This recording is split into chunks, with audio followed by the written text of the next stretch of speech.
Hello guys and welcome to my channel studious learning with Saumya.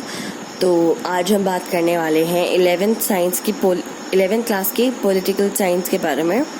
तो उसका chapter number 3 है। उसमें दो सिस्टम्स के बारे में बताया गया है। इलेक्शन के दो सिस्टम्स होते हैं, the FPTP system and PR system.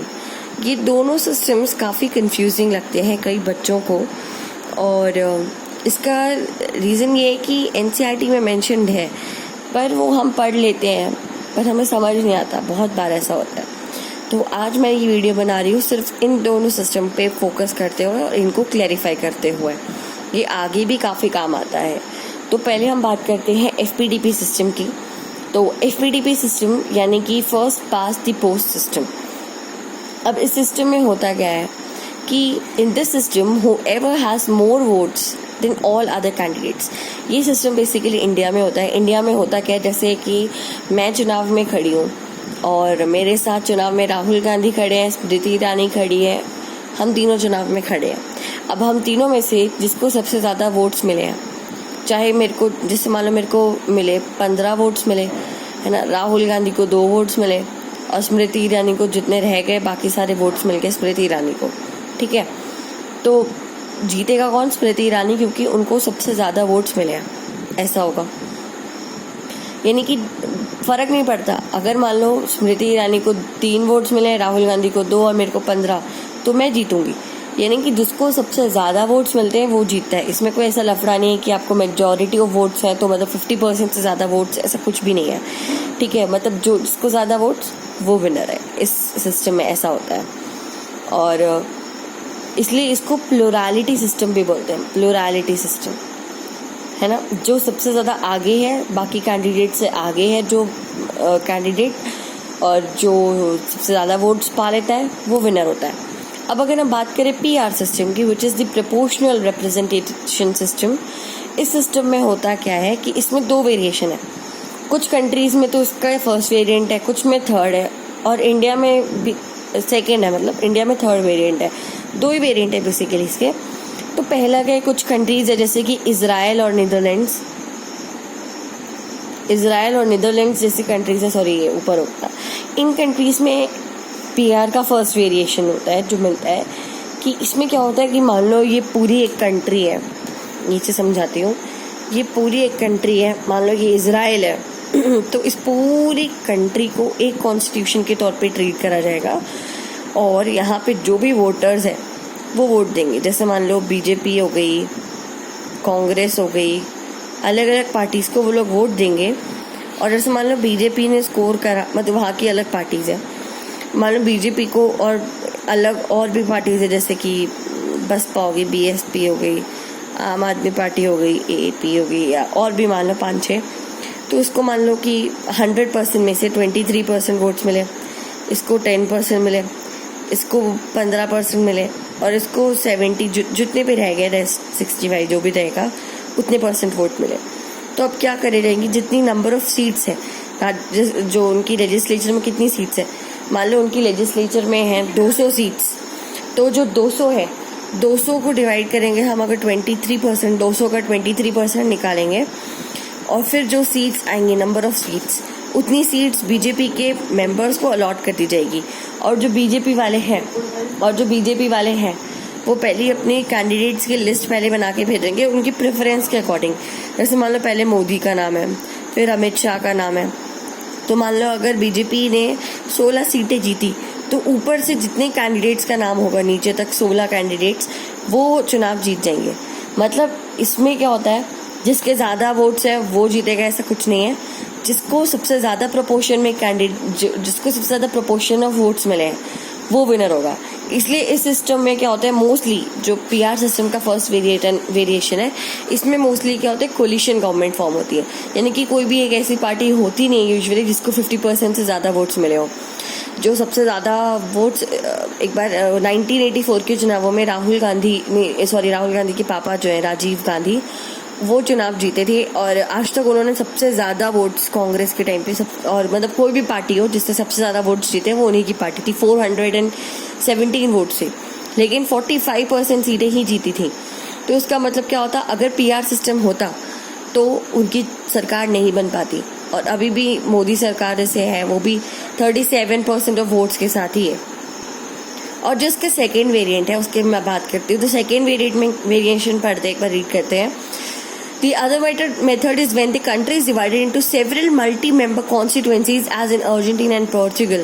Each party prepares a list of candidates for each constituency depending on how many have to be elected from that constituency. अब इसको अगर आपको समझना है तो आपको इंडिया का बता देती हूँ। इंडिया में भी कुछ ऐसा ही होता है। इंडिया में राज्यसभा के जो चुनाव होते हैं, मैंने नीचे दे रखा है। The Constitution prescribes a third and complete variation of PR system for the election of President, Vice President and the election of राज्य सभा एंड विधान परिषद। ठीक है, विधान परिषद पहले 8 होती थी, लेकिन आंध्रा और कश्मीर की अलग कर दे तो 6 रह गई है टोटल प्रेजेंटली। तो इसमें अभी राज्यसभा के चुनावों की बात करते हैं हम, जो कि एनसीईआरटी में दे रखा है। अच्छा एक सेकेंड, हाँ, एनसीईआरटी से भी पढ़ेंगे हम राज्यसभा के चुनावों के बारे में। तो जो राज्यसभा के चुनाव होते हैं वो भी पीआर सिस्टम के थ्रू होते हैं, और इस सिस्टम को हम बोलते हैं एसटीवी, यानी कि सिंगल ट्रांसफरेबल वोट सिस्टम। ठीक है, एसटीवी से चुनाव होते हैं राज्यसभा के। अब राज्यसभा के चुनावों में होता क्या है, इसको अगर आप चाहो तो मैं एक बार रीड करूंगी। रीड करने से क्या होता है, एक बार अच्छे से एक चीज़ जो होती है वो अच्छे से समझ आ जाती है। तो a third variant of PR for the single transferable vote system STV is followed for Rajya Sabha elections. Every state has a specific quota of seats in Rajya Sabha. The members are elected by respective state legislature assemblies. The voters are the MLAs in that state.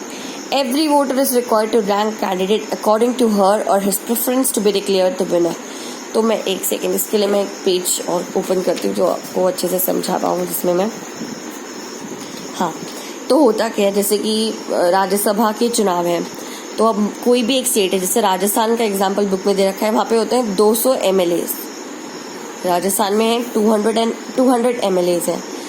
तो 4 seats allotted है राज्यसभा की। राजस्थान में 4 members, इन 200 में से कोई भी 4 elect होते हैं फॉर राज्यसभा। ओके, तो अब क्या होता है, जितनी भी पार्टीज हैं जो इसमें पार्ट लेना चाहती हैं, वो अपने कैंडिडेट्स का नाम यहाँ पे एक लिस्ट बनाते हैं। एक लिस्ट बनती है, उसमें सारे कैंडिडेट्स जो राज्यसभा के उसमें जा रहे हैं, जैसे मान लो 6 कैंडिडेट्स हैं, ये 7 है ना, ये 7 कैंडिडेट्स हैं, नाम में मान लो यहाँ पर ये सारे जा रहे हैं। यही 200 MLAs वोट करेंगे, सिर्फ यही 200 लोग नहीं वोट कर सकते, ये 200 MLAs वोट करेंगे। अब मान लो पहला नाम जिसका भी है, इसको इन्होंने दी 6 नंबर लगा दिया इसके सामने, इसके नाम ने लगा दिया 1st नंबर, ये 2nd नंबर है ना, ये ए है, कोई भी बंदा ए है ये, और इसके आगे नंबर 1 लगा दिया। अब इसके आगे नंबर 1 लगा दिया तो उसका मतलब क्या है कि फर्स्ट प्रेफरेंस इसको दी है।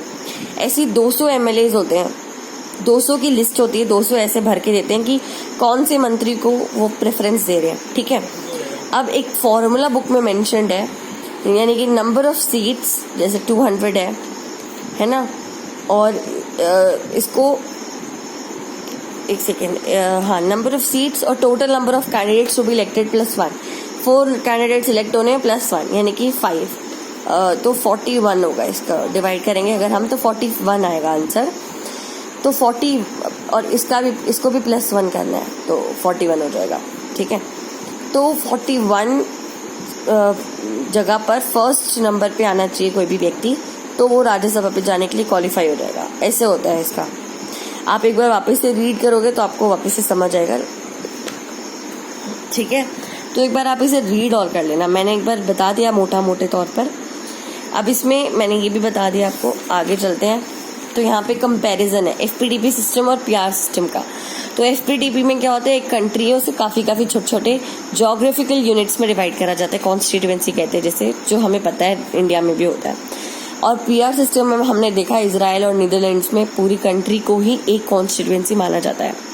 एफपीडीपी सिस्टम में क्या होता है, हर कॉन्स्टिट्यूएंसी एक रिप्रेजेंटेटिव चुनती है और यहाँ पे कैंडिडेट को वोट करा जाता है। ठीक है, ये नहीं देखा जाता कि कौन सी पार्टी है, चुनाव में कौन सा कैंडिडेट खड़ा हो रहा है उसको वोट दिया जाता है। और यहाँ पर पीआर सिस्टम में क्या होता है कि एक से कई ज़्यादा रिप्रेजेंटेटिव्स खड़े होते हैं। ठीक है, और एक पार्टी से काफ़ी सारे खड़े हो जाते हैं और वोट जो है पार्टी के नाम पे दिया जाता है। ठीक है, पार्टी की खुद की प्रेफरेंस होती है, उसके अनुसार वो मनाती है। अब पार्टी है यहाँ इस सिस्टम में क्या होता है, एक पार्टी है उसको सीटें, उसको जितने वोट्स नहीं मिले उससे कहीं ज़्यादा मिल जाती हैं, ठीक है। जैसे मैंने आपको 1984 का एग्जाम्पल दिया था वीडियो में। इसमें क्या होता है, जितनी आपको वोट्स मिले उसी प्रपोर्शन में आपको सीट्स मिलेंगी, ठीक है। अब एफपीटीवी सिस्टम में एक और चीज़ होती है, जो कैंडिडेट चुनाव जीतता है उसको मेजॉरिटी शायद ना मिले, वोट्स की मेजॉरिटी नहीं होती। मैं जैसे मैंने बताया 15% पे मैं जीत सकती हूँ चुनाव, ठीक है। कई लोग नोटा को देते हैं, इसलिए मैं 15% पे भी चुनाव जीत सकती हूँ। यहाँ पर क्या होता है कि जो कैंडिडेट जीतता है उसको मेजॉरिटी लेना कंपलसरी होता है पीआर सिस्टम में। इसके एग्जाम्पल इजराइल और नीदरलैंड्स है, और इसका एग्जाम्पल यूके और इंडिया है, ठीक है। चलो, अब वीडियो पसंद आए तो लाइक शेयर सब्सक्राइब ज़रूर करना। Bye bye.